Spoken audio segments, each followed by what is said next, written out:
चलिए शो को आगे बढ़ाते हैं और आपको मिलवाते हैं हमारे अगले आइकन ऑफ भारत से। कार्ड छपवाने हो या इलेक्शन का मैनिफेस्टो, इनके शहर में सभी आलिम भाई की प्रिंटिंग प्रेस पर आते हैं। अब हम आपको मिलवाएंगे हमारे अगले आइकन ऑफ भारत मोहम्मद आलिम से। मैं मोहम्मद आलिम लखनऊ से आया हूँ।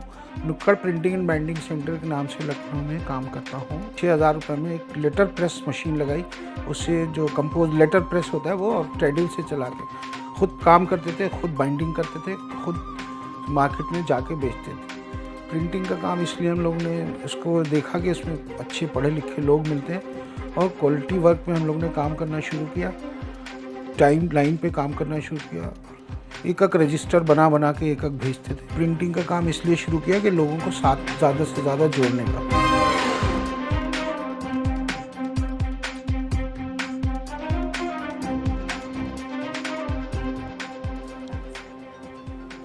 आलिम भाई आदाब, इस मंच पर आपका स्वागत है। हम लोग चारों आपकी कहानी सुनने के लिए उत्सुक हैं। बताइए आपकी कहानी। मैं बहुत गरीब परिवार से, मेरे फादर जो थे कंडक्टर थे यूपीएसआरटीसी में, मैं उनका बेटा हूँ। मेरे 7-8 भाई बहन थे, तो उससे खर्चा वर्चा पूरा नहीं होता था हम लोगों का। तो फिर हम लोग न्यूज़पेपर, पापा मेरे हम लोगों को पढ़ा नहीं पाते थे, तो न्यूज़पेपर एक आता था इंग्लिश का, नेशनल हेराल्ड टाइप का, तो उसी को पढ़ा के सीखते थे। तो ऐसे ही उनके एक दोस्त आते थे, कहने लगे क्यों ना यार इन लोगों को प्रिंटिंग में डाल दो, क्योंकि इसलिए इसमें महल्ले में बहुत लोग, बेगारी बहुत है और अपने भाई बहनें भी हैं बहुत। तो फिर हम लोगों ने 87 में ये प्लान किया कि हम लोग पैसे जमा करेंगे। पापा मेरे यूपीएसआरटीसी में थे, 210 रुपये उनकी तनख्वाह थी महीने की। फिर उसके बाद हम लोग ने पैसे 3 साल जमा किए। फिर हम लोग ने एक लेटर प्रेस का टिडिल मशीन ख़रीदा, उससे छापना शुरू किया। फिर आगे बढ़े, गैस एजेंसी का कूपन छापा, दुकान का कैश मेमो छापा, खुद मटेरियल लाते थे, खुद ले जाते थे। पहले हम जुड़े, फिर हमने अपनी बहनों को भी, छोटी छोटी बहनें थी उनको भी जोड़ लिया अपने साथ के बाइंडिंग करो। तो पेपर लाए, मार्केट से पट्टी लेके आते थे, तो उसको दुकानों पे पैड बेचते थे। तो उसको परफरेट करने के लिए वो जो सिलाई मशीन होती है, उसे परफरेट करके स्टेपल करके और पैड बेचते थे वहाँ पर हम लोग जाकर। उसके बाद धीरे धीरे बढ़ते गए हम लोग, फिर स्क्रीन प्रिंटिंग पे आ गए। फिर पैसे की ज़रूरत हुई तो फिर हम लोग क्या करते थे, बर्फ़ बेची हम लोगों ने कि शाम को पैसा मिल जाता था हम लोग को। तो सुबह बर्फ़ ले आते थे, उस पर बुरादे में लपेट के उसको जो है रखते थे, तो शाम को बर्फ़।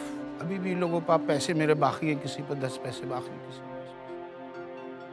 आलिम भाई, आज के तारीख में प्रिंटिंग प्रेस की भी टेक्नोलॉजी तेजी से बदल रही है, तो टेक्नोलॉजी के लिए आप क्या सोचते हैं, आप जैसे लोग, और अपने आप को अपडेट कैसे रखते हैं, ताकि जैसे जैसे दुनिया में टेक्नोलॉजी बदल रही है तो आप भी अपना बदल रहे हैं। इसके लिए आपकी सोच क्या होती है? सर, इसके लिए कि हम बिल्कुल अपडेट चल रहे हैं। मैंने अपने को अपडेट करता हुआ चला हूँ। मैं लेटर प्रेस से फिर ऑफसेट पे आया। ऑफसेट पर हमने इस टाइम 2 यूनिट लगा रखे हैं प्रिंटिंग के, और तीसरा मेरा प्लान में है। तो जब मैं काम कर रहा था तो मैं दो लोग कर रहे थे। इस टाइम जो है मेरे पास बहुत से लोग काम कर रहे हैं, और मैंने बहुत से महल्ले की लोगों की बेगारी ख़त्म कर दी। अपनी बाइंडिंग में एक ऐसा डिपार्टमेंट है जिसमें बहुत से लोगों की ज़रूरत होती है जो कुछ भी नहीं जानते। हमने बहुत लोगों को सिखाया है सर, बहुत लड़कियों को भी सिखाया है, और इसमें मेरा जो ऑफिस है वो मेरी लड़कियाँ ही देखती हैं और बहुत अच्छे से काम करती हैं। आप किस तरह की प्रिंटिंग करते थे? मतलब आपने प्रेस तो शुरू कर ली, लेकिन फिर आपको बिजनेस कहाँ से आता था? क्योंकि क्लाइंट्स बनाना मुश्किल रहता है, कई बार मुश्किल काम है, बहुत कंपटीशन बहुत होता है, प्रेस तो बहुत सारी होती। तो किस तरह से आपने लोगों को आपके साथ जोड़ के रखा? पहले तो मैं गैस एजेंसी की, मैंने सोचा कि सारी गैस एजेंसी पे गया, साइकिल से बड़ा सा कैरियर था उस पर रख के गैस एजेंसी गया। तो मैं रोज़ जाता था, बस एक कार्ड देता था।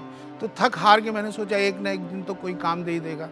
फिर चौक गैस एजेंसी का काम शुरू हुआ मेरा। फिर एकदम से पेप्सी आया, पेप्सी को आया, तो उसमें जो है हम लोग घुसे। तो महीनों तो वहाँ मैं चक्कर लगाता रहा, साइकिल से जाता रहा, कार्ड देता रहा। एक दिन वो वक्त आया कि पेप्सी ने हमको बहुत काम दिया, और सारे SKU उनके जो थे ब्रांड वो हमने लॉन्च करवाए। 7 अप हो, मिरिंडा हो। बहुत बार जैसा कि बताया आप कि आप नेताओं का, जो पॉलिटिशियन का पोस्टर बैनर भी छापते हैं, इलेक्शन के समय धंधा तेज हो जाता है। क्या करते हैं जब कोई नेता आता है, लीडर आते हैं, लोग पार्टी वाले, और कहते हैं मेरा छाप दीजिए? क्या पहले पैसा एडवांस लेते हैं, या कई बार ना लेने के एडवांस चक्कर में पैसा वसूलना आपके लिए कठिन हो जाता है? तो आप कैसे वसूलते हैं लीडर से पैसा? सर ये नेताओं से तो पैसे ले ही लेते हैं पहले। इलेक्शन जब मान लो परसों इलेक्शन आज छपवाने हैं, कल पोस्टर दे दो तो पैसे देना पड़ेगा। आज की तारीख में आप कंपटीशन संभाल पा रहे हैं? इतने सालों से संभाल लिया आपने, आपकी काबिलियत है, लेकिन आज माहौल कैसा है और कैसे संभाल रहे हैं आप उसको? सर ये कोविड के बाद बात करें तो थोड़ा इफेक्ट पड़ा है, नहीं तो जो काम जिस तरीके का वैसे चला रहा है। कैसे जुड़ा हुआ आदमी है वो, कॉर्पोरेट से जुड़ा हुआ है तो उसको कोई ज़्यादा प्रॉब्लम नहीं है। रिटेल जैसे इस टाइम जो है मैं कॉर्पोरेट जगत से जुड़ा हुआ हूँ तो हमें कोई ज़्यादा परेशानी नहीं है। मेरे पास क्लाइंटेज आईटीसी है, स्पेंसर है, और मेरे पास कोविड में जो बहुत प्रॉब्लम वाला था वो 102, 108 एम्बुलेंस का काम है सर। तो उसमें सर बहुत ही मतलब आपने अच्छा बिजनेस सेटअप किया है, दूसरों की भी आप मदद कर रहे हो, उन्हें भी आप रोजगार दे रहे हो, तो बहुत अच्छी बात है। और हमारी शुभकामनाएं आपके साथ हैं कि आप इसी तरह आगे बढ़ते रहें और लोगों को साथ लेकर चलते रहें। बहुत बहुत धन्यवाद इस मंच पर आने बहुत बहुत शुभकामनाएं। Thank you.